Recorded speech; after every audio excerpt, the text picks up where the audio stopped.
आज दिनांक 26। वहीं रामपुर के टांडा स्थित SBI शाखा में 70 साल के बुजुर्ग के बैंक खाते से 17 लाख रुपए गायब होने का मामला सामने आया है। पीड़ित के परिजनों की शिकायत पर शाखा प्रबंधक योगेश कुमार समेत 4 लोगों के खिलाफ धोखाधड़ी का मुकदमा दर्ज किया गया है।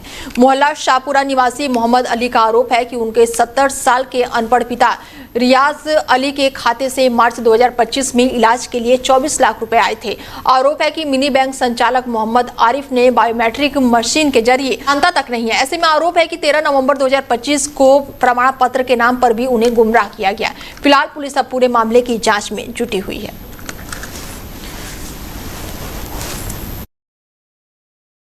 मेरा नाम इफ्तिखार है, मोहम्मद इफ्तिखार है। ये मेरे बहनोई का मामला है और उनका 17,48,000 रुपया बैंक में पड़ा था। उन्होंने अपनी जमीन बेची थी, वो हज पे जाना चाहते थे, हज पे जाने का इरादा था उनका और उन्होंने दरखास्त भी दे रखी थी। और उनको जब पता चला कि भाई हमारे पैसे जब बैंक में दरखास्त चेक कराने गए बच्चे, तो मरने के बाद तो उन्हें पता चला कि बैंक में तो 34 रुपए कुल। जब उसकी जांच करी, हमने स्टेटमेंट निकलवाया तो स्टेटमेंट में जो साइबर कैफे वाला है उसने सारे अपने खातों में पैसा ट्रांसफर कर दिया, अपनी बहन के नाम में, भाई के नाम में उसमें करा। हमें कुछ पता ही नहीं। अब हमने अब उचित कार्रवाई के लिए कप्तान साहब के पास गए। कप्तान साहब ने CO साहब को जांच लिख दी है, अब उसकी जांच हो रही है। अब फरार है साहब। वो मिनी बैंक से पैसा निकला है साइबर कैफे। कैसे खाता बड़ा था, किसका था ये पैसा हमारे बहनों का रियासत अली का था। उन्होंने अपनी जमीन बेची थी, वो जमीन वाले ने चेक के थ्रू पैसा दिया था, 24 लाख रुपया। हज पे जाने के लिए उन्होंने पैसा बैंक में रोक रखा था। अब क्या प्रशासन से उम्मीद कर रहा है? हम ये चाह रहे हैं हमारा पैसा मिले और इन्हें पकड़ के जेल भेजे ताकि आगे को और लोगों के साथ ऐसा वाकया ना हो। घटना को अंजाम दिया गया है टांडा SBI स्टेट बैंक के अंदर। 17,48,000 रुपए एक परिजन के बैंक में जमा थे। उनके मरने से पहले भी उनके पैसे निकाले गए, बोचरों पे साइन करा के फर्जी।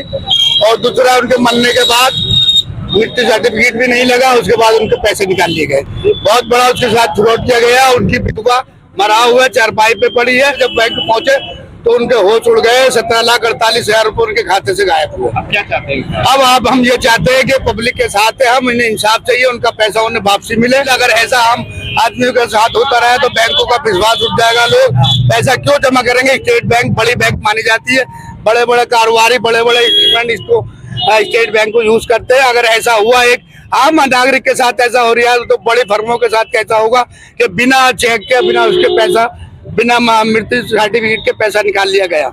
इसलिए इन्हें सजा भी दी जाए। और जो वो लड़का फरार है, पैसे तो 3 आदमियों के साथ और भी चीटर कर सकता। और इन्होंने मिनी बैंक जगह जगह खुलवा रखी है। उन मिनी बैंकों से भी हम ये कहना चाहेंगे, ऐसे लोगों के साथ फ्रॉड होगा तो औरतें, विधवा, बेवा कहाँ से पैसा निकालेंगे? उनका सारा पैसा ऐसा लुटता रहेगा। हम सरकार से भी गुजारिश करते हैं और अपने शासन से भी कि उन्हें इंसाफ मिला जाए।